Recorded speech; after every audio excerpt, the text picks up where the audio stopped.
And through the week, we have been going through a theme, and that is what we are praying through.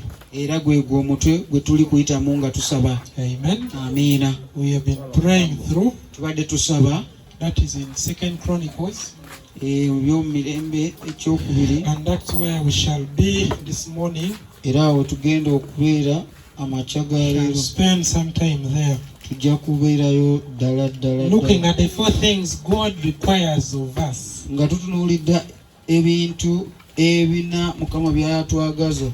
And at this point in time in Chronicles, King Solomon had finished to build a temple.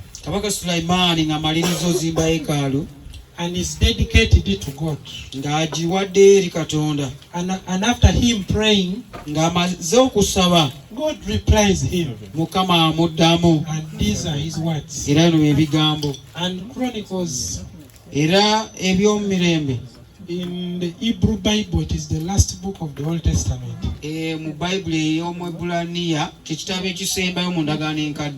But which number is it ours? It is which number in the Bible? Deuteronomy is number 4. Then Joshua, Judges, first what? First Samuel, 2 Samuel, 1 Kings, 2 Kings, and then Chronicles. But you see that what we see in Chronicles, we also see them in Kings. But what misses in Kings is what we see in Chronicles. And First Chronicles, we are seeing David, the reign of King David. And we see that King David is preparing to build that temple. However much God told him, you're not going to build it. But it didn't discourage him. He prepared for whoever is going to build it. He got the materials, the resources that were needed for building the temple. And when he dies, and his son Solomon takes over. And now the son has completed. And is now dedicating it to God. And we see from chapter 1 of 2 Chronicles up to the last chapters of Chronicles. It's like they are just talking about the temple. And this signifies God's presence. Amen. Because for us, we know we are the living temple. God lives in us. God is with us. But for them, where the temple was, that is where and he treasured it, and as he is dedicating it in chapter 7, and then God speaks, and he appears to Solomon in the night, and he also speaks to him. And these are the words that we are praying through. And we continue to pray through. And we shall read those 3 verses. Thank you as we read through 14 through 16. Tugenda kusoma ebyomirembe ekyokubiri essula ey'omusanvu 14 paka 16 paka 16. Agamba, abantu bange abatuumidwa erinnya lyange bwe baneetoowazanga ne basaba ne banoonya amaaso gange ne bakyuka okuleka amakubo gaabwe amabi, kale naawuliranga nga nnyima mu ggulu n'ensonyiwa okwonoona kwabwe n'emponya ensi yaabwe, kale amaaso gange ganaazibukanga n'amatu gange ganaawuliranga okusaba okunaasabibwanga mu kifo kino kubanga kaakano neerobozezza ennyumba eno ne ngitukuza erinnya lyange libeere omwo emirembe gyonna n'amaaso gange n'omutima gwange binaabeeranga eyo obutayosa. 2 Chronicles chapter 7 verse 14 up to 16. If they pray to me and repent to turn away from evil they have been doing, then I will hear them in heaven, forgive their sins and make their land prosperous again. I will watch verse 15. I will watch over this temple and be ready to hear all the prayers that are offered here. 16. Because I have chosen it and consecrated it as the place where I will be watched forever. I will watch over it and protect it for all the time. Amen. Praise God. Mukama ayebazibwe. God is speaking to Solomon. Mukama ayogera ne Sulaiman. And he speaks to me and to you. Era ayogera naawe nange. And he starts his statement says, if. Era atandika agamba nti we bakola. Amen. Amina. If. Singa. God has given us a choice. Katonda atuwadde okusalawo. You decide to do what you wish. Osalawo okukola bye yagala. He gives us an option. Era atuwa okusalawo. He gives us a command and he says, if. Atuwa ekiragiro nti w'okolawo. So either you do it. Ekiri gy'oli okikola or you don't do it. Oba tokikola. And he's suggesting to us 4 things. Era as Christians, ng'abakristaayo, as his followers, ng'abagoberezi be, we ought to do bye tuteekeddwa okukola in our everyday life. Mu bulamu bwaffe obw'obulunaku. Remember, Solomon is in a very beautiful temple. Jjukira ali mu masekati ga yeekaalu enyirira bulungi ejjudde zaabu. It is so expensive. Ya bbeeyi ekitenkanika. And you cannot even compare to any building you can build. Era tosobola gigeraageranya ne ku kizimbe. And now is in that temple. Kati ali mu yeekaalu. But God comes to him. Naye Mukama ajja and he says, if my people. N'amugamba nti singa abantu bange. If my people. Singa abantu bange. Who are called by my name. Abayitibwa batumwa erinnya lyange. If you and me. Singa gwe nange. They call us Christians. Batuyita bakristaayo. We are called by his name. Tuyitibwa erinnya lye. Because we are his people. Kubanga ffe bantu be. The Bible says we are not of the world. Bayibuli etugamba bulungi nti ffe tetuli ba mu nsi. Ffe tuli ba and says if my people. Kyavagamba nti singa abantu bange abayitiddwa erinnya lyange. Many times we blaspheme that name. Ebiseera bingi erinnya eyo tulityoboola.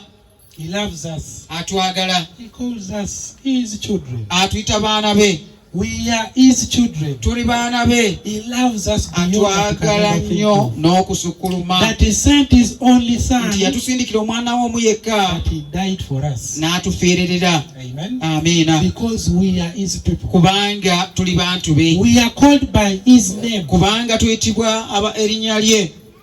Abakristaayo. Christians. Amen. Amina. We are called by his name. Tuyitibwa abakristaayo. And he says if we who are called by his name. Nti singa ffe abayitibwa erinnya lye. If we do these 4 things that is. We tukola ebintu bino ebina byagenda okulambulula. Obedience brings blessing. Obugonvu buleeta omukisa. Every time you obey, buli kaseera k'ogonda, blessing that come with it. Waliyo omukisa ogujja n'obugonvu. Era agamba nti singa. I don't know. There's a word which is hypothetical. Can you bring it in Uganda? An English person, a hypothetical statement. Mu Luganda wano. Tekiriwo. Amen. Amina. Let's leave it for next time. Tukireko. But it says, if my people who are called by my name. Kintu kibanga ekikwewuunyisa w'okiwulira nti singa abantu bange abatumibwa erinnya lyange. Number 1, ekisooka. It says, if my people who are called by my name. Nti singa abo abantu bange abatumiddwa erinnya lyange. Will humble. Banetoowazanga. Amen. Amina. Will humble themselves. Banetoowazanga. Will humble themselves. Kasita banetoowazanga. Amen. Amina. Humility. Obukakamu. And then we look at the fruits of the Holy Spirit. Tulaba ebimu ku bibala by'Omwoyo Omutukuvu. There it is. Era kyekimu And says, if my people can just humble nti themselves. singa abantu bange banneetowaaza. Humility is having an option what to do and you don't do it. Obwetowaaze kwe kuba n'ekyokukola naye n'otakikola. That even Christ in Philippians 2, Era nti yadde Kristo the mu Bible Filipo 2, says he was equal to God, Bayibuli egamba yali yenkanankana but Katonda he did not use it naye teyakikozesa for himself. ku lulwe. Amen. Amiina. In the past weeks, Mu wiiki we've been eziyise saying that Christ is going to the cross. tubadde tuyita nga tulaba Kristo agenda They ku are lusalo, mocking him, bali kumuvuma, they are scourging him, bonna bonna they are bamuseketerera, speaking on him. bamufugira amalusu You heal the sick, heal yourself. nga bamugamba tukulaba owonye abalwadde naawe weewonye leero. He could do it. Yali asobola okukikola mwattu. Amen. Amiina. He could kill everyone around him. Abo bonna abaali babyogera andibadde asobola obbasanyalaza ssaawe. He kills them and he raises them up again. N'abasanyalaza n'amala ate n'abazuukiza bonna. But because of humility, naye ku lw'obwetowaaze he humbled himself. yeetowaaza He humbled himself to yeetowaaza the point of death. paka ne bamutta. Amen. Amiina. Peter says, humble yourself in the mighty hand of the Lord. Peetero kyava akugamba weetowaaze nga mu maaso g'omukono gwa Katonda ogw'amaanyi, And he will lift you up. era buli lw'oneetowaaza nga maaso ga Katonda ajja And he says, as kuyimusanga. believers, Era agamba nga bakkiriza, if we humble ourselves. singa tuneetowaazanga. Amen. Amiina. Humility is, people will tell you stupid. Bwetowaaza abantu bajja kugamba oli They will call you musiru, all sort of names. bajja kuyita amannya gonna agawunya. Nabafala. Look at this fella. Amen. Amen. You don't know Chibuga. Tomanyi kibuga gwe. Amen. But because of humility, naye ku lw'obwetowaaze you humble yourself. gwe tobaddamu n'oweefuula fala nga bwe bagambye. Amen. Amiina. Not that you don't have the power. Si nti tosobola I always give this an example to the husbands. ntera okuwa ekyokulabirako eri abaami.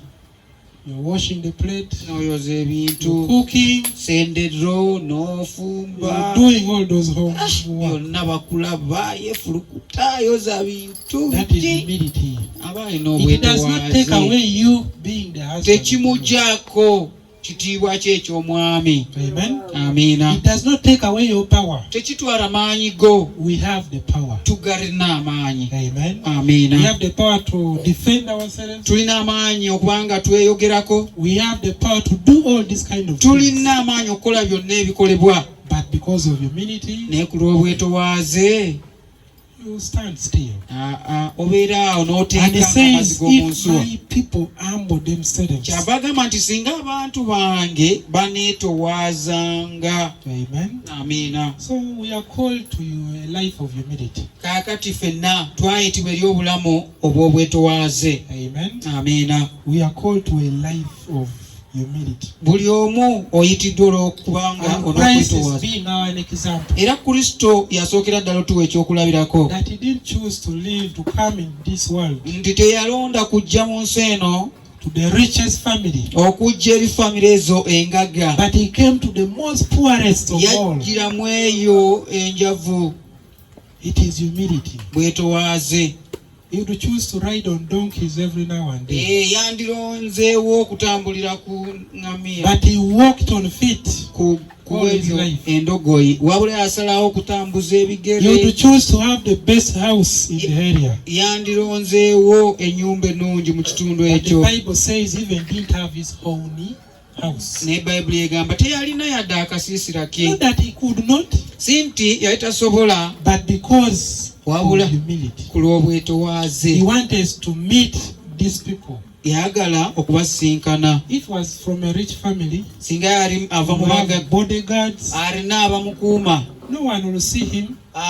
Tewali No one will be around him. Tewali yandimusemberedde. Amen. Amina. But when we are humble, it gives us opportunity abeetowaaze kituwa omukisa to serve even the lowest people. Kituwa omukisa kuweereza n'abo abanyoomebwa. Amen. Amina. As a pastor, ng'omusumba, if one time comes and I have bodyguards, kaseera we kalituuka nemba ne ba for you to see me, okundaba, you have to make appointment. olina okusooka n'okola appointment. Why do you want to see him? Lwaki oyagala muraba? Many people will not see me. Abantu bajja gaana, tebajja kundaba bangi. Amen. Amina. But Christ didn't do it that way. Naye Kristo teyakikola bw'atyo. He would have, yandibadde asobola, but he chose to humble himself. naye yasalawo okuba omwetowaaze. So may we also Kaakati naffe humble ourselves twetowaaze in our different places God has put us. mu bifo byaffe eby'enjawulo Mukama gy'atutadde. Maybe God has given you a very big job, Oba oliawo Mukama akuwadde omulimu munene, that even for people to see you, nga gwo gwennyini gukusindika awantu nga wazibu, abantu it is okulaba hard. nga wazibu. Amen. Amiina. But humility obukakamu obuwetowaaze is being as if even you don't have that title. kwe kubeera ng'olinga atabiraba ebyo bitiibwa. Amen. Amiina. The 2.5 years I was the national director. Emyaka 2 n'ekitundu gye nali director owa Uganda. I don't know if I would pastor you people. Simanyi ebitiibwa bye nali ndimu ebyo banandisobodde okujjaawo ne mbasumba. Amen. Amiina. I know I've never even driven the ministry car. Sivuganga na ku motoka ya kitongole. Not that I don't want, Sinti not saayagala, that I don't know, sinti simanyi, but I didn't want to be here. naye saayagala kubeera awo waggulu awo. I just wanted to be here. Nayagala mbeere wansi, I meet with the cleaners, we talk. mbeere n'abo abalongoosa Meet twogere, with the cook, we talk. oba abafumbi twogere, Meet with the teachers and we talk. n'abasomesa bano ebitabo kyokadiko baditya twogere. Amen. Amiina. Humility. Obwetowaaze. When he gives you that opportunity, Katonda wakuwa omukisa ogwo, when you have humility, we shall be able to serve other people. nga tulina obwetowaaze tujja sobola oweereza abalala. Amen. Amiina. We shall go to the lowest of Tujja all. kusobola okutambula mpola mpola tutindige We shall leave all our powers behind. amaanyi gaffe gonna tujja gassema And he says, mega if waffe. my people can do that, Kyava agamba nti abantu bange kasita banaakikola ekyo. maybe you are the richest person in this community. Oba oli awo bujowali wano weereddwa omukisa gwe mugaga asinga. You have security. Olina You have a abakukuuma. wall of fence. Ekisagaati You have the wazimba. electric wire. N'otakoma n'oteekako You have the waya alarm. kuba You have amasannyalaze. the Alamu, bombs. embwa, omuntu anyiga kadde. Amen. Amiina. How are you going to enter that place? Onaayingira otya awo? Amen. Bumeme nga taliiko. I've seen rich people without fence. Ndabye abagaga nga tebalina sengenge. It is not bad to put up a fence. Si kibi kuteekawo sengenge. Amen. Amiina. But humility Naye obwetowaaze bwe twogerako gives you opportunity to serve people. bukuwa omukisa oweereza abalala. And he says, if my people Agamba abantu who are bange called by my name kale abaayitibwa erinnya will lyange humble themselves bwe baneetowaazanga and do what? ne bakola ki? And pray. Ne basaba. Actually, for you to pray, Era gwe it amazima okusaba means you're very humble. kitegeeza oli mwetowaaze. Amen. Amiina. For you to kneel on your knees and Gwe pray, okufukamira ku it maviivi means you're very humble. kitegeeza oli mwetowaaze. Amen. Amiina.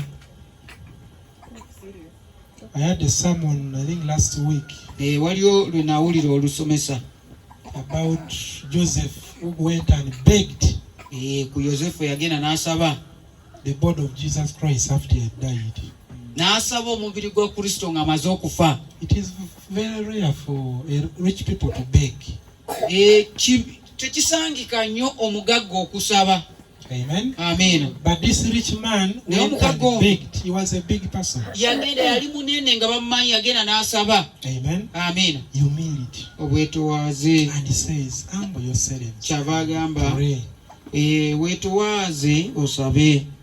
All these characters that we see, Embala zino zonna all zetulaba. these points that we see, Bino byonna ebirambuluddwa. Christ lived them.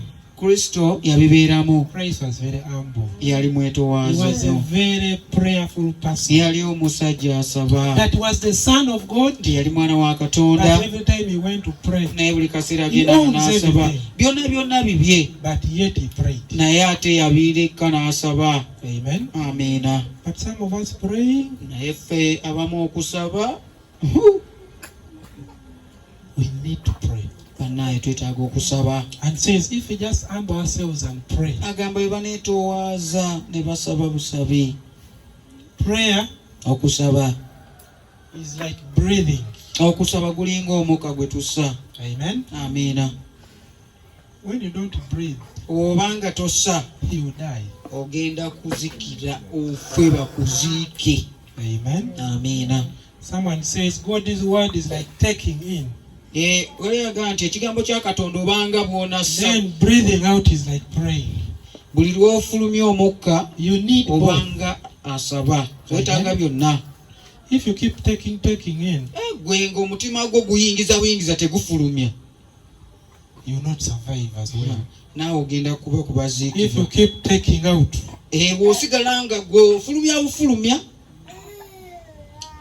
you die as well. nga toyingiza, That says, if they can naawe humble ogenda themselves kuziikibwa. and pray. Naye agamba singa baneetoowaza, But just remember this word, if.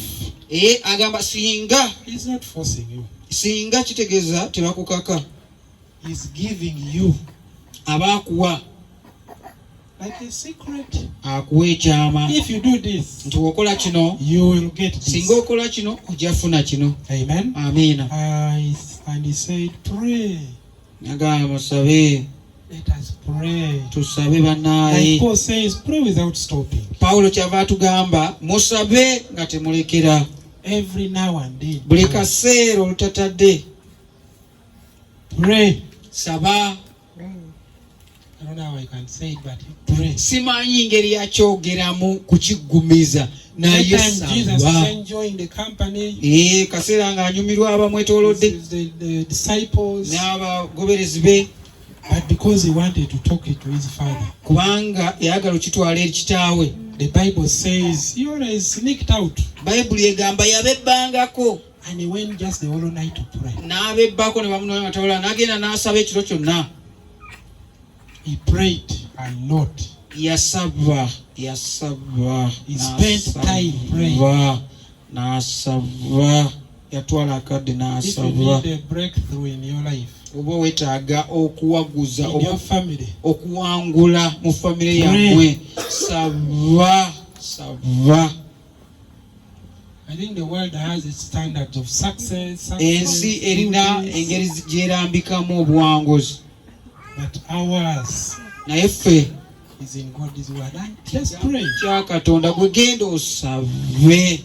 Amen. Amiina. It says, if my people, Agasinga abantu bange, if you and me, singa ggwe nange who are called by his name, abaayitibwa erinnya lyange, just humble ourselves ne twetowaaza, and pray ne tusaba, and seek ne his face. tunoonya amaaso ga Katonda.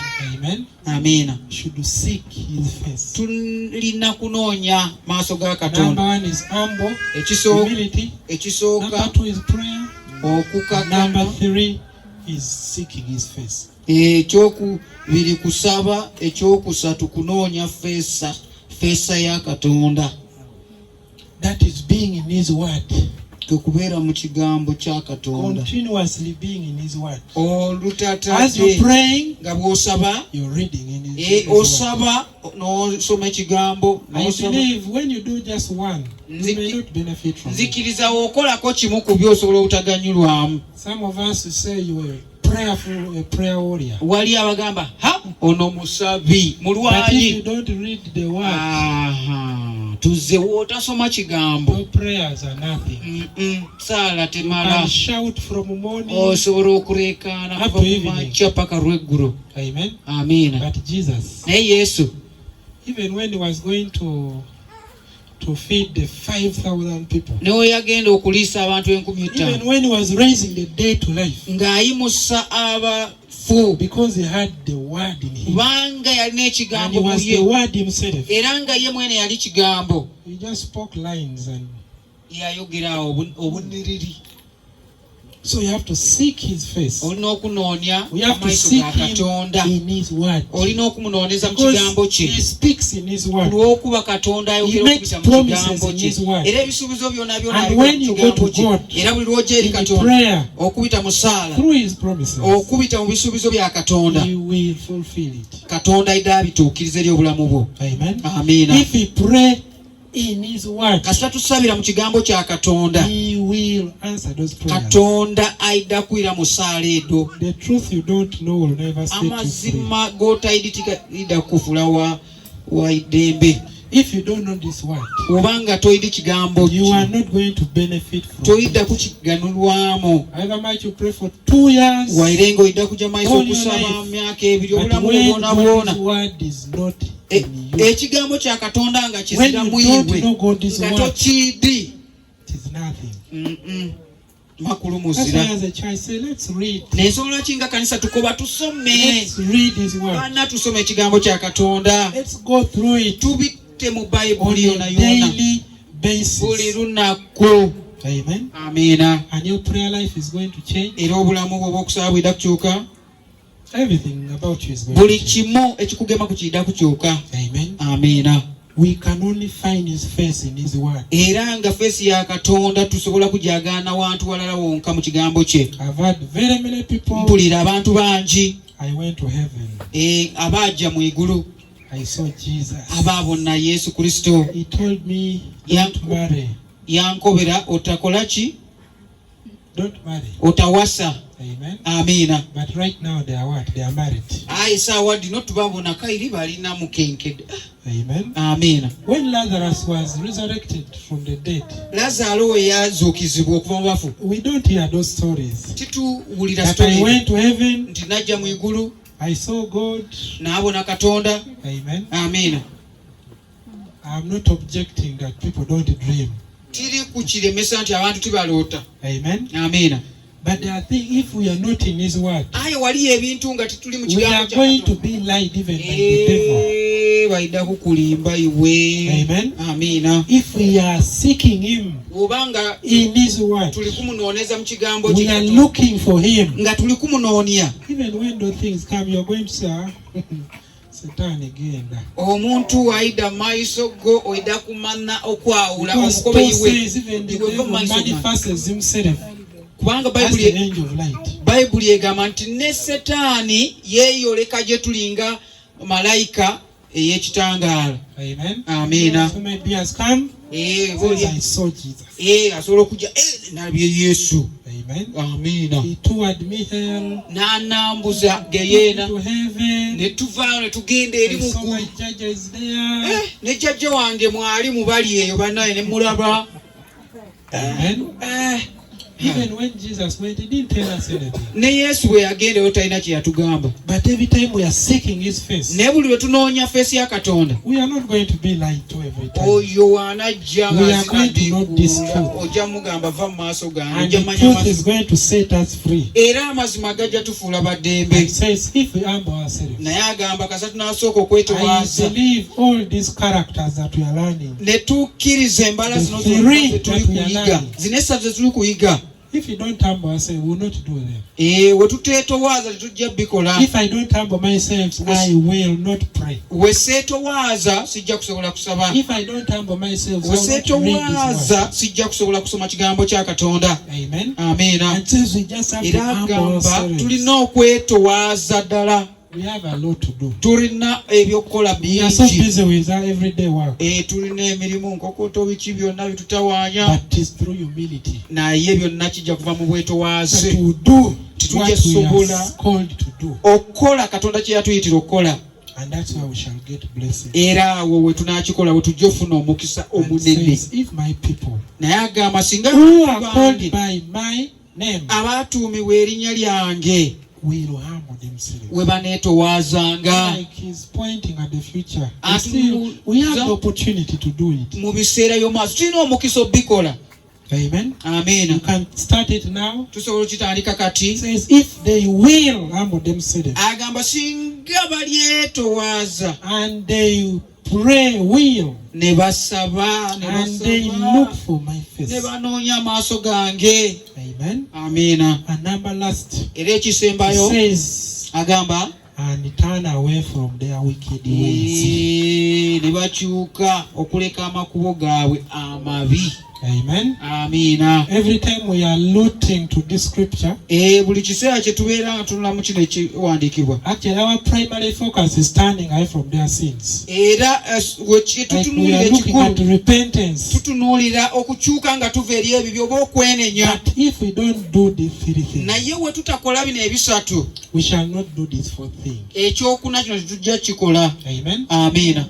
Many times I say, I will never do this. Ogamba mirundi mingi, I'm tired of this sin. kino ekintutirira mu kukikola nkikooye kinsinie. But within minutes you're back. Aye wabitawo naku ibiri nga ate mumubone yakizeemu kayiri. Amen. Amiina. It is because us, kiri okulwokuba as individuals, ife ng'abantu we cannot. tusobola. But every time we are humbling ourselves, Aye buli kiseera kye and we are twetoowaza being in prayer. twaba mu Every kusaba. time Jesus came to his Buli disciples kaseera Yesu ke yayidanga eri at abagoberezi the be Garden of Gethsemane, mu nnimiro eyo eya he Gesemani, told them, wait for me here as I go to pray. yabakobera mukange wano muninde gyemala Even okusaba. when he knows he's going to die, he says, let me go and pray. niweyamanna nti ajja He kufa has a abakobera big ng'alina omugugu that says, munene, let me go and pray. yakuba musooke mundeke And his disciples remain behind. baasigala wano.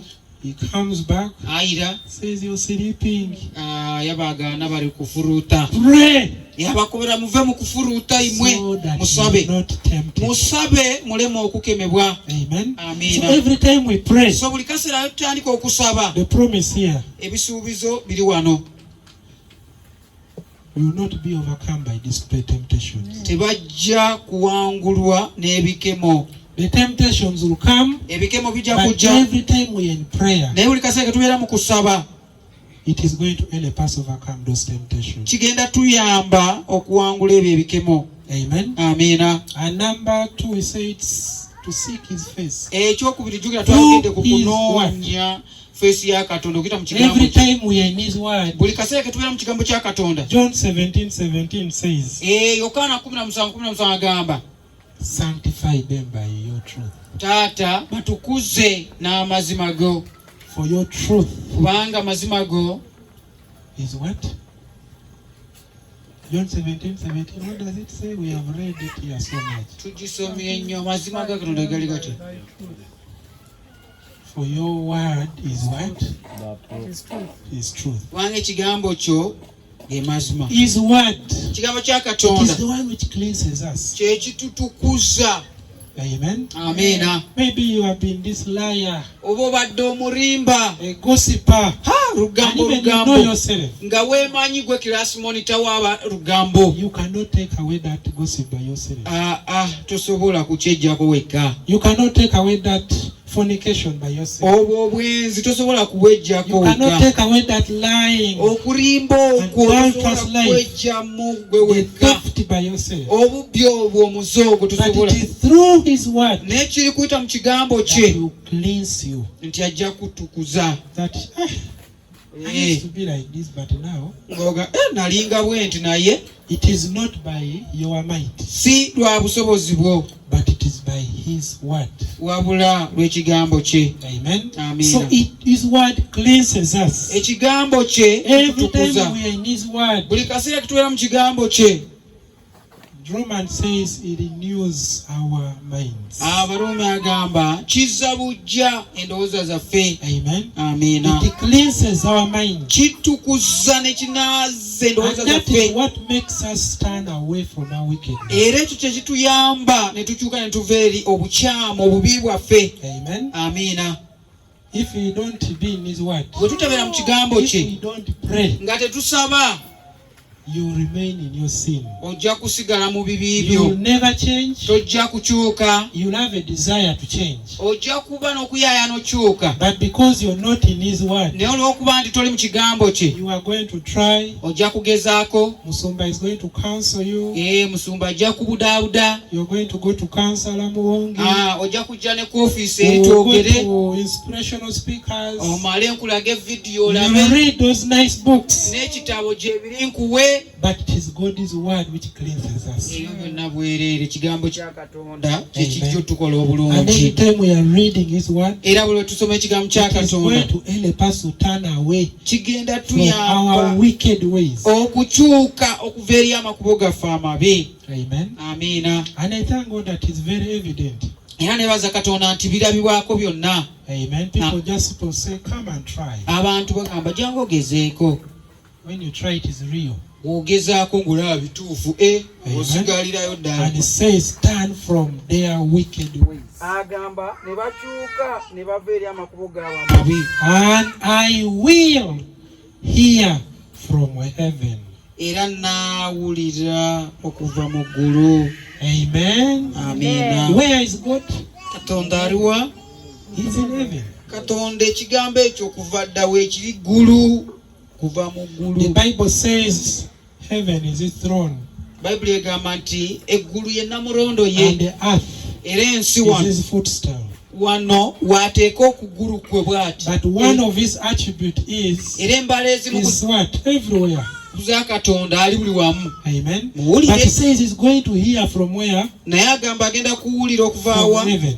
Okuva mu ggulu. He's going to hear those prayers from heaven. Agenda kuwulira He's going to hear your ng'ayimba heart's desires from mu heaven. ggulu, okuyaayana And kw'omutima he gwe says ajja when he kuwulira. does that, he's going to forgive us. Era agamba Our bw'amala sins. okikola ekyo ajja tusonyiwa. And number 3, he will heal our land. Era ekyokusatu agenda kuwonya ettaka lyaffe. Amen. Amiina. If we do what he has told us, We tukola says by'atugambye, number 1 is going to hear us, ekyokusooka agenda and tuwulira. not only hearing us, Si kutuwulira he's going to kyokka, forgive us, agenda tusonyiwa. and not only forgiving us, Si kutusonyiwa but kyokka, also to heal. ajja our na land. kuwonya He's ettaka going to lyaffe. heal our hearts. Agenda kuwonya emitima gyaffe. He's going to heal our Agenda circumstances. kuwonya embeera zaffe ffenna ffenna. You know what you go through, Gw'omanyi ky'oyitamu. but he says he's going to just do that. Mukama agamba agenda kukola Once bulungi. you do what he has told you. Kasita onaakola ky'agambye okukola. Amen. Amiina. And he says in verse 15, so sweet. Era agamba mu kanyiri ake 15 Says, akawuma. now my ear Kaakati agamba kati amatu gange will be open. ganaabanga magufu. No, says my eyes will be open. Amaaso gange And my ears attentive to the prayers n'amatu gange offered in this place. ganaawuliranga okusaba okuva mu kifo kino. Amen. Amiina. As you are praying this week, Nga bwe tubadde tusaba wiiki eno, this was our prayer point. wano we tubadde And he tusinziira. says as a church, Era ntugamba ng'ekkanisa, if we do what he has just told us, we tukoleyo Mukama byava he tugamba. says his eyes going to be very open to Mukama us. agamba amaaso ge His gagenda kuba ears nga going to be tunuulira. attentive, Amatu ge nga gawulira. that you don't need to shout. Tetujja kwetaaga Even kuleekaana when you nnyo. praise from your heart, is very attentive to listen to that Nti ne prayer. wookisabira mu mutima ng'olimi And luganda he says akiwulira. that last part, Agamba akasemba yako. and my ear will be attentive Okutu kwe kutya to the kubanga prayers kuwuliriza ssaala offered in this place. ezisabiddwa okuva mu kifo kino. Amen. Amiina.